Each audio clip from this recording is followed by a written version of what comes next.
তা এ বুড়োকে তো আগে কখনো দেখিনি, নতুন চাকর রেখেছেন বুঝি?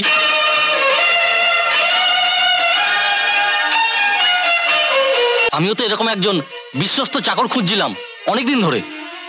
তা তুমি আমার বাড়ি থেকে খাবার এনে দিতে পারবে? আমি আমার জীবনের সবচেয়ে বড় পুরস্কার পেয়ে গেছি মমতা। আমি আমার ছেলের চাকর হয়ে ফিরে এসেছি মমতা। কেমন আছো মা? ভালো আছি রে। তোর মুখটা অত শুকনো লাগছে কেন? বাবা, হাসপাতালে সব বিল দেওয়া হয়েছে? হ্যাঁ, বিল শোধ না করে কি রোগীকে বাড়ি নিয়ে আসা যায়? না মানে কোথা থেকে কিভাবে হলো? বাস হয়ে গেছে কোনোভাবে। আমি কিচ্ছু জানি না, যা করার তুষার করেছে, আমাকে জিজ্ঞেসও করেনি। চিকিৎসা হওয়ার দরকার ছিল, হয়েছে। কিভাবে টাকা জোগাড় হলো তা জানতে চাই, আমি কি করতে পারতাম? তুহিন, মানুষ যখন অক্ষম হয়ে যায় তখন তখন সে সব সত্যি জানার সাহস হারিয়ে ফেলে। এই যে তুমি তুমি একদিনও তোমার অসুস্থ মাকে হাসপাতালে দেখতে যাওনি, এমনকি যার জন্য এত বড় দুর্ঘটনা ঘটে গেল তার মনে কোনো অনুশোচনা এসছে কিনা তা আমি কোনোদিন জানতে চাইনি। না বাবা, হেনা ওর মার বাড়িতে, ওর মা হঠাৎ অসুস্থ হয়ে পড়ায়। তা তো জানতাম না। আহা, আমার তো দেখতে যাওয়া উচিত ছিল। তা তুমি দেখতে গিয়েছিলে? হ্যাঁ গিয়েছিলাম। Good, very good. তা কোন হাসপাতালে আছেন উনি? না মানে উনি বাড়িতেই আছেন। আমি এক্ষুনি হেনাকে ফোন করে দিচ্ছি এ বাড়িতে চলে আসার জন্য। জানো নিশা, মার যেটা সবচাইতে বেশি দরকার সেটা হচ্ছে সবসময় মার কাছে একজনের থাকার, মার সেবা যত্ন করার। কিন্তু আমার যা আয় তাতে যে একটা ভালো নার্স রাখবো। নার্স কেন তুষার? আমি আমি মায়ের সেবা করব। আমাকে মায়ের কাছে নিয়ে চলো। না নিশা, বাবা হয়তো ব্যাপারটা ভালোভাবে নেবেন না। দাদাও ভালোবেসে বিয়ে করেছিল, তাতে যে বাবাকে ফল ভোগ করতে হচ্ছে। বাবার সে ধারণা আমি পাল্টে দেবো তুষার। তাতে হিতে বিপরীত হতে পারে। তুমি বুঝতে পারছো না যে তোমাকে আমি কেন একদিনও হাসপাতালে যেতে দিইনি? তাহলে তুমি থাকো মায়ের কাছে, আর রেন্টে কারটা বরং ছেড়ে দাও। হ্যাঁ, ওই ভাড়া গাড়ি চালিয়ে তো মার চিকিৎসা করাচ্ছি। ওই ভাড়া গাড়ির টাকায় মার ওষুধ এনে দিচ্ছে। তাহলে যতদিন না আমাদের ব্যাপারটা সেটেল হচ্ছে ততদিন ওই রামু আর গীতাই ভরসা। হ্যাঁ হ্যাঁ, গাড়ি দু একদিনের মধ্যেই কলকাতা এসে যাচ্ছে। হ্যাঁ হ্যাঁ, গাড়ি শোরুমে ওঠার আগেই আপনার টাকা পেয়ে যাবেন। Thank you. শুনছো? হ্যাঁ, তোমার গাড়ি দু একদিনের মধ্যেই কলকাতা এসে যাবে। আচ্ছা। তুমি কি কোথাও বেরোচ্ছ নাকি? হ্যাঁ, একটু মায়ের কাছে যাব। দেখো, তুমি রাতে ফিরে ও ঘরে যাওনি। মা অসুস্থ শরীর নিয়ে বাড়িতে ফিরে এলেন, কয়েকটা দিন একটু বাড়িতে থাকলে হয় না? কেন? ওনাদের গালমন্দ শোনার জন্য? দেখো, যা ভেঙে গেছে তা ভেঙে গেছে, তা জোড়া দেবার কোনো ইচ্ছে আমার নেই। বাড়িতে তো অনেক চাকর বাকর আছে, ওদের রেখেছি কেন? ওরাই দেখাশোনা করবে। পর্দা, হ্যাঁ মামা তোমাকে ডাকছে। হ্যাঁ, তুই যা, আমি আসছি। আচ্ছা। সাত সকালে কেন ডেকেছেন তা আমি জানি, নিশ্চয়ই টাকা চাইবেন। চুপ করো তো। চুপ করছি।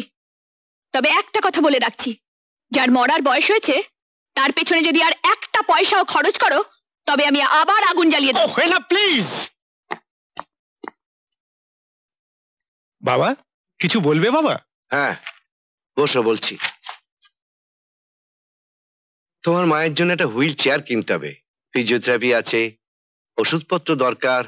তাই ওই টাকাটা, মানে ধার হিসেবে যে 2 লাখ টাকা নিয়েছিলে, ওটা আমার দরকার। বাবা, এই মুহূর্তে মানে খুশির বিয়েতে তো টাকাটা লাগলো না, তারপর তুমিও কিছু বললে না। আমি একটা গাড়ি কেনার জন্য অ্যাডভান্স করেছি, দু একদিনের মধ্যে পুরো টাকাটা দিয়ে গাড়িটা ছাড়াতে হবে। গাড়ি? ভালো কথা, খুব ভালো কথা। যারা চলে ফিরে বেড়াতে পারে তাদের আরো আরামের জন্য গাড়ির দরকার। আর যে মানুষটা চলতে পারে না তার হুইল চেয়ারের জন্য, তার ফিজিওথেরাপির জন্য, তার ওষুধপত্রের জন্য। কিছুই কি দরকার নেই? বাবা গাড়িটা তো ব্যবসার সুবিধার জন্যই। আমি জানি কোন সুবিধার জন্য কি হচ্ছে, সবই জানি। এখন আমি অন্ধ হয়ে জানি, বধির হয়ে জানি, সবই আমার কানে আসে। যাকে আমি ওসব নিয়ে কথা বলতে চাই না বাবা। আমার টাকাটা দরকার, তুমি দিতে পারবে কিনা বলো। ঠিক আছে, দুপুরে আমার অফিসে এসো।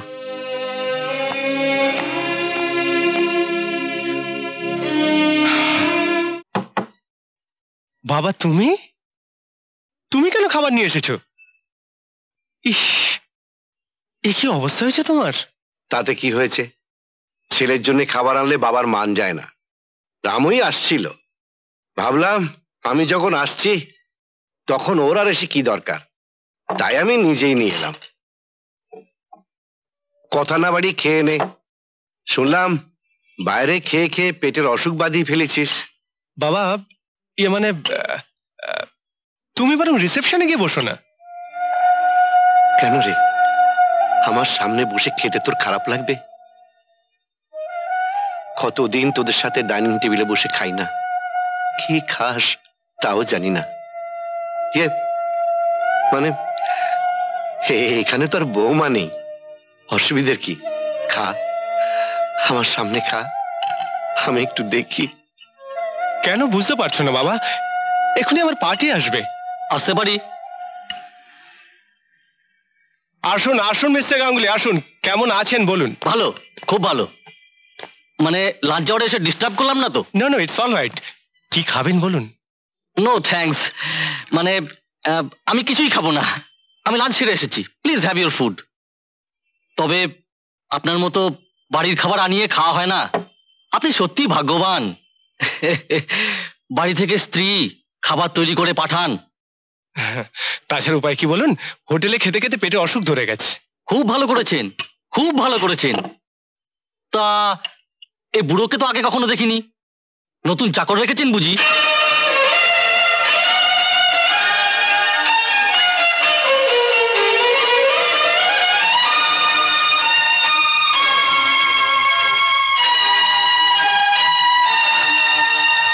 দেখে বেশ বিশ্বস্ত লাগছে। মিস্টার গাঙ্গুলি, আপনি বরং কাজের কথা বলুন। এটাও তো কাজের কথা। আমিও তো এরকম একজন বিশ্বস্ত চাকর খুঁজছিলাম অনেকদিন ধরে। তা তুমি আমার বাড়ি থেকে খাবার এনে দিতে পারবে? আমি? হ্যাঁ, আমি তোমাকে ভালো মাইনে দেবো। আশ্চর্য, তুমি এখন এখানে দাঁড়িয়ে আছো? তোমায় বললাম না তুমি রিসেপশনে গিয়ে বসো। হ্যাঁ হ্যাঁ হ্যাঁ, যাচ্ছি।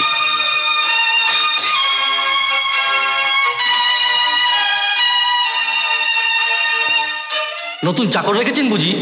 নতুন চাকর রেখেছেন বুঝি? নতুন চাকর রেখেছেন বুঝি?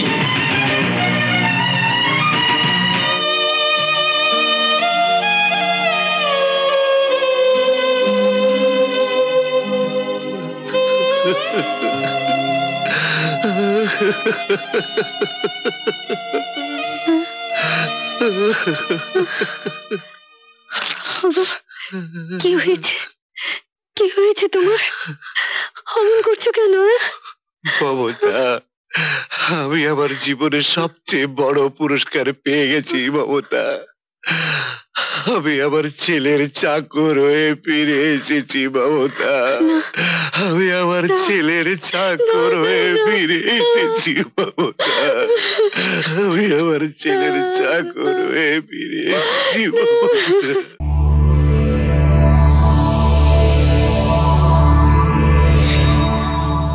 এমন আরো অনেক ভিডিও দেখতে এই চ্যানেলটি সাবস্ক্রাইব করে নিন এবং পাশের বেল আইকনটি প্রেস করে দিন।